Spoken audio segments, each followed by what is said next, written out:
Hello everybody and welcome to another episode of Tech Motoring. On today's episode, we are celebrating 4 years of tech motoring here on YouTube. And so I'm going to be giving you a kind of a behind the scenes tour of tech motoring, talk about the history, where we came from, and where we're going in the future. So let's jump in, hit that subscribe button, and let's take a look.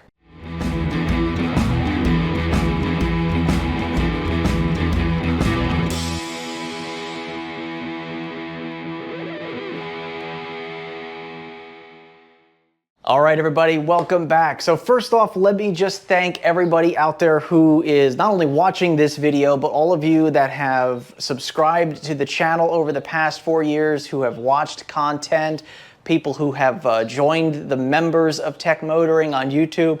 If you follow me on X or Instagram or Facebook, I appreciate every single one of you out there who has taken the time to, watch the videos, respond, comment, like on the video. So while you're sitting there, why don't you go ahead and hit the like button on this one right now while you're ahead of it. And yeah, just kind of go over what tech motoring was 4 years ago and what tech motoring will hopefully be in the next coming years. So just to kind of give you a past 4 years ago when we started tech motoring, it was really just a channel talking about our recent solar install, which we're going to kind of go over today a little bit. So, we have solar on our roof. And then shortly after that, we started to talk about electric vehicles. Then we actually ended up buying an electric vehicle. And that has just completely snowballed into what we see today, basically. And so some of you might not watch all the content. Some of you might pick and choose a little bit. And so I'm going to kind of give you this behind the scenes tour of pretty much everything that is tech motoring. And then, you can kind of get an idea of what we do here and everything that's involved, and yeah, kind of go from there. So just to go back 4 years ago, we started the channel, got solar on our roof. That kind of snowballed into what we see today.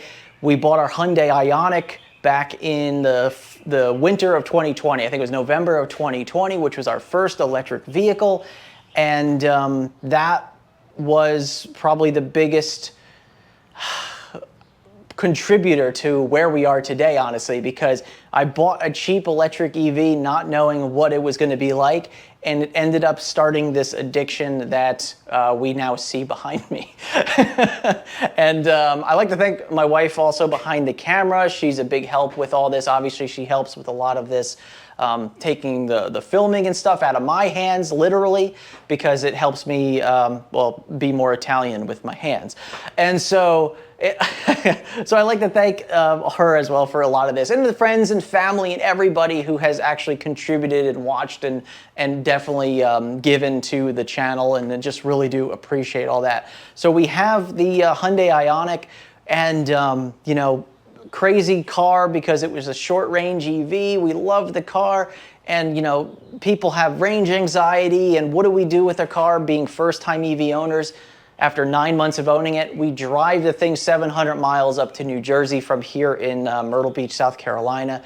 And that started everything for me. I said, if I can do this, I can't imagine what else I can do in the electric vehicle genre, if you will.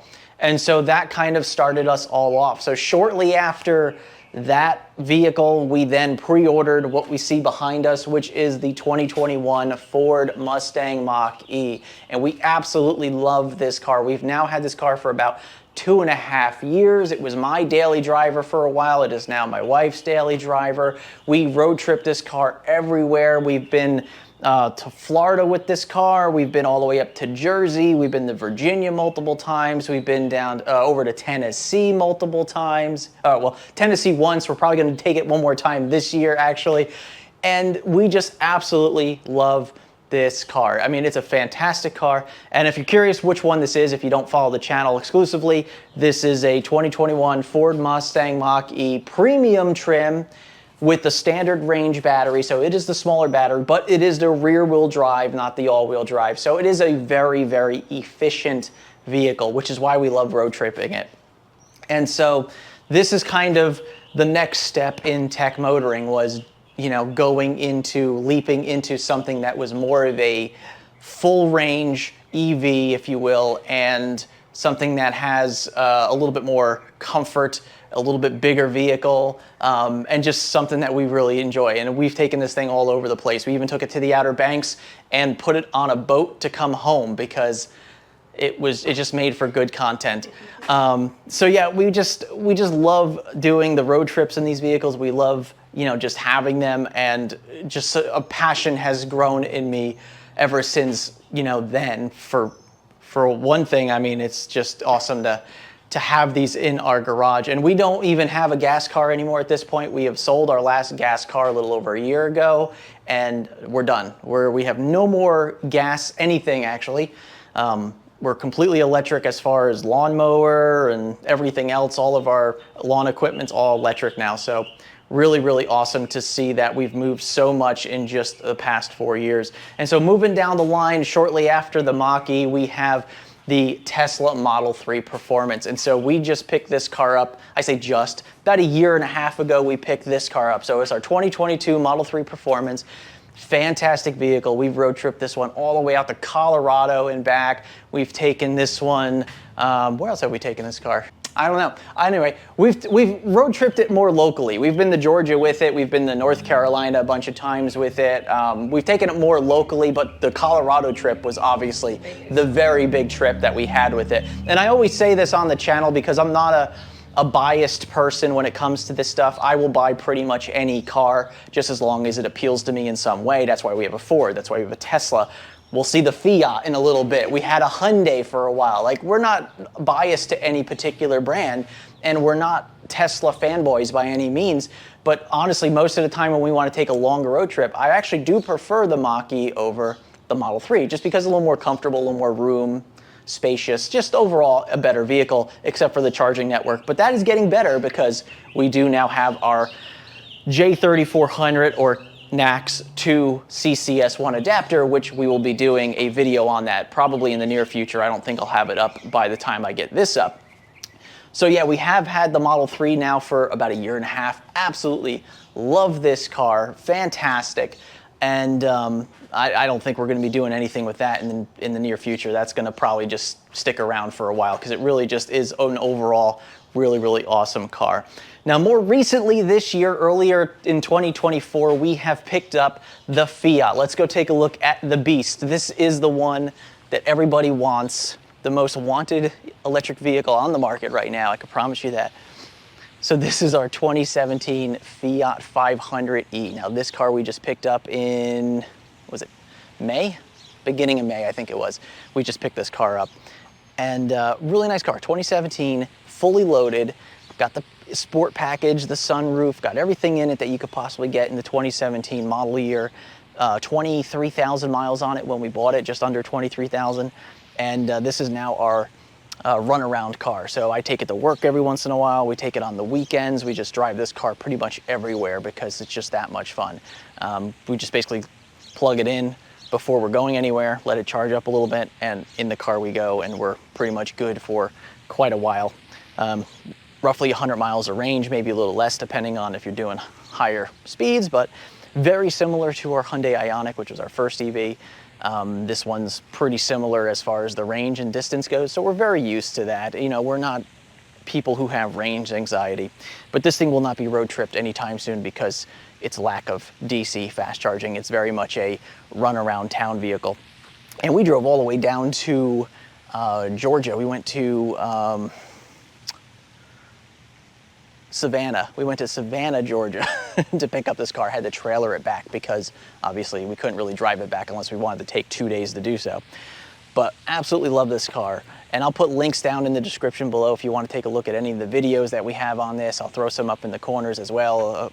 Also at the end of the video, you'll see some tiles pop up with some of these videos as well because there's a lot of videos on all this stuff. Now let's turn around and walk over to what we're rapidly coming up on our 1 year with, which actually I think we just hit a year, is our Tesla Powerwalls.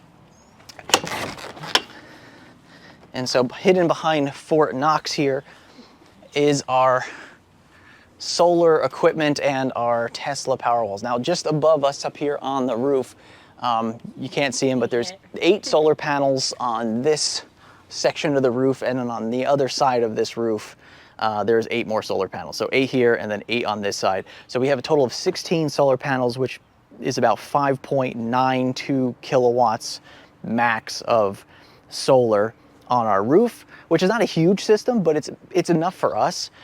So it's 16 panels, 370 watts per panel.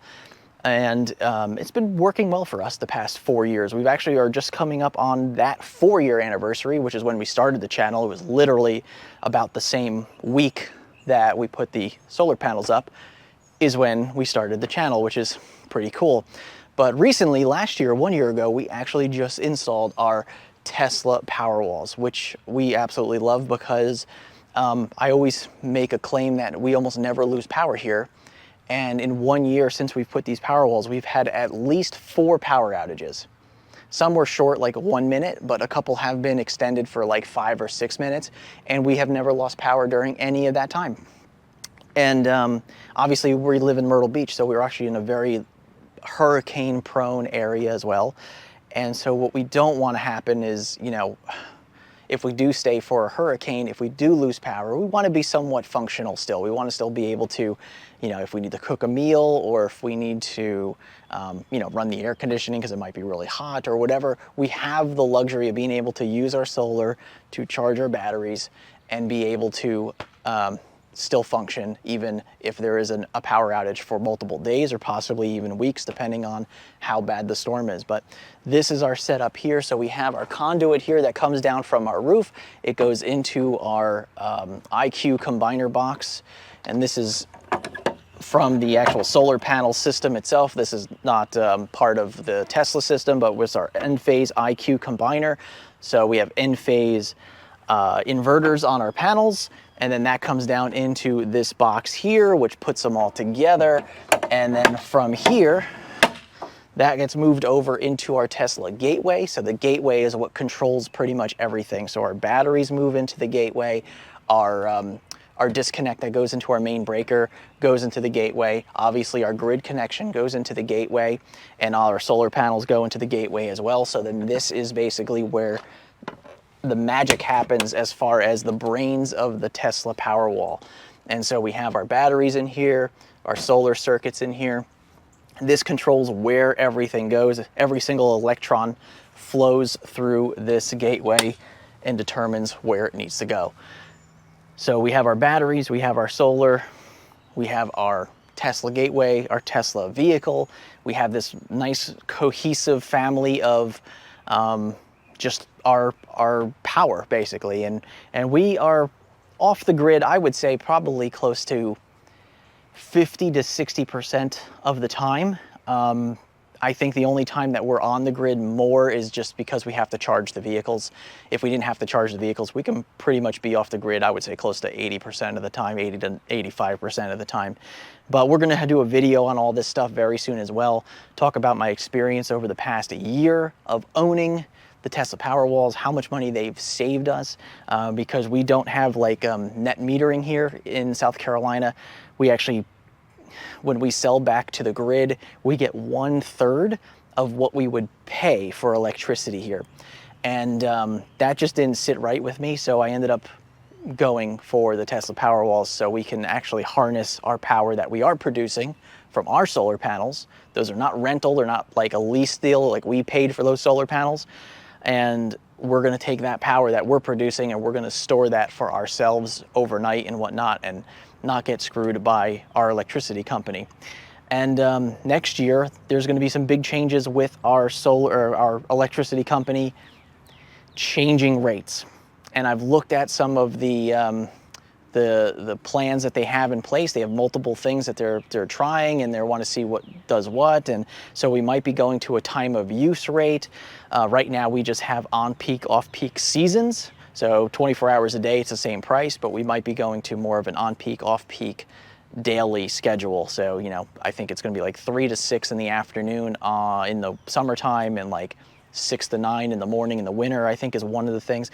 Anyway, it's gonna be all up in the air, and I'm sure we'll have a video about that once we get to that part. Let's go back to the garage real quick and we'll kind of show you a couple new things, and then we'll be done with the video. And just to kind of give you an idea of, you know, what tech motoring is and what we do here. And so the past year, you might have noticed that I've been doing a lot more videos here in the garage because we have gotten a lot more companies reaching out to us to either review their adapters for their vehicle or adapters for vehicles, or possibly the actual EVSEs, the chargers themselves. And so this corner has been recently set up in the past 4 or 5 months as our EVSE testing corner, basically. So you can see we do have our Tesla universal walk connector here, which is our permanent installation. We actually just use this as our primary charger to charge our vehicles. And that one is just stationary, that doesn't move. That's hardwired in. So that is our primary charger. And then over here we have our NEMA 1450 outlet that powers whatever charger that I'm currently reviewing. In this case, this has actually been sitting here for a couple months now. This is our Apex charger that we reviewed this a couple of months ago. It's a really nice charger. And the only reason it's still here is because it has this ridiculously long 30-foot cable, which, as you can see, I just kind of have tethered up on the wall right now because this thing reaches all the way out into the driveway, so I can charge a car that might be out in the driveway, like the Fiat, for instance, because the Fiat doesn't have a home in the garage. So we leave that outside, and when we need to charge it, I just back it up to the garage here, grab the handle, plug it in. Everything works pretty well. Plus, if we need to charge friends' cars or family's cars, like my brother, he has a Chevy Bolt. You might have seen a video on that. We could charge his car when he comes over, or other friends, if they come over with their vehicles, we could charge them. And it's nice to be able to just roll that out into the driveway to do so. So let's kind of do one last behind the scenes look here, which is the studio. The studio, I call it. And that is just where I shoot the videos when we're inside.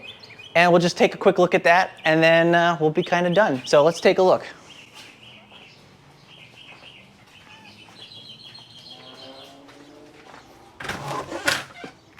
All right, well, it's a little dark in here right now, but this is kind of the background that you probably recognize. So this is where I set up my little corner 4 years ago to do just random videos behind the table here, and this has just sort of evolved and changed a little bit over time. I've, added a couple different signs here, and obviously my collection of Matchbox and Hot Wheels that are all EV, or at least electrified to some degree. So just little things like this just to kind of dress up the studio. Nothing special, but this is just my little corner of tech motoring, really. I just kind of took this corner 4 years ago, stole it, and this is what it ended up turning into. And there's one more thing I want to show everybody. This is really behind the scenes now.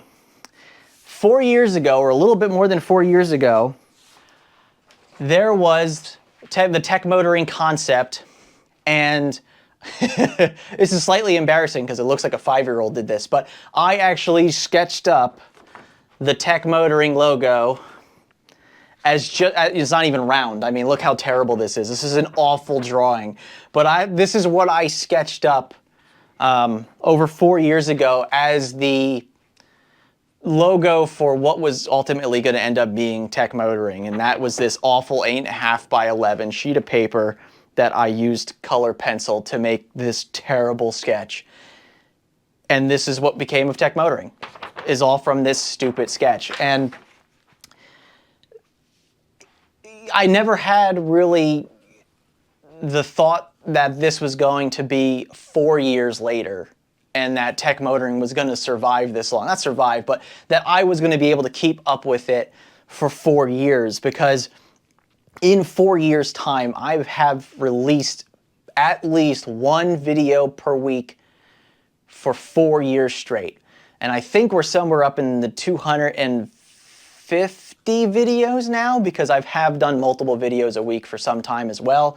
And so 4 years on, we're still tech motoring, we are still motoring forward, and we have so many plans and so many ideas that we want to do more with. We want to share more with you. We want to be able to kind of, at the least, if I can get somebody to just chuckle from a video, even if it's the slightest like that was kind of funny, I feel like I've done a good job. And, you know, if you learn something from, you know, what we talk about, if you get a laugh, if you maybe learn a fact or two from each video, you know what? I feel like I've done my job, and that's really all that matters to me. You know, I really do have a passion for what we do here, and that's what I'm going to continue to do moving forward. This is not about fame or money or glory. It's just about what I love to do, and that's going to be tech motoring, and we're going to try to do this as much as we possibly can moving forward. And your support is going to make so much more for that to happen. It's going to help so much more for tech motoring to continue to move forward. And that's why it's so important, and this is why I say it every episode, to like the videos, to watch the videos, to subscribe to the channel, share the channel with your friends, with your family, just blast it on Facebook. Hey, this video is really interesting about this electric vehicle. Let people watch it, let people ask the questions. That's really ultimately what's going to move us forward as a electric vehicle community, as, you know, moving forward just in general, as a human race, to start adopting technology. And that's exactly what this channel is all about. Tech motoring. It's technology in cars, and it's what makes it's what makes the future. It's what's going to make us better in the future. And so that's why I have so much passion about what we do here. And it doesn't matter how many subscribers I ultimately have. I'm still going to do this. I'm still going to love what I do. And I just appreciate everybody's support for this. And I'd like to thank you for actually watching the video. If you've actually made it this far, because I know this is an extremely boring video, if you've actually made it this far, thank you so much. I really, really do appreciate that. And I hope you continue to watch Tech Motoring into the future. And I guess we'll see you on the next episode. And remember, welcome to the future. And welcome to Tech Motoring. And welcome to Tech Motoring. Thank you, sweetie. We are here for the future. We are here for you. And I can't be happier about it. We'll see you all in the next episode, everybody. Thank you very much.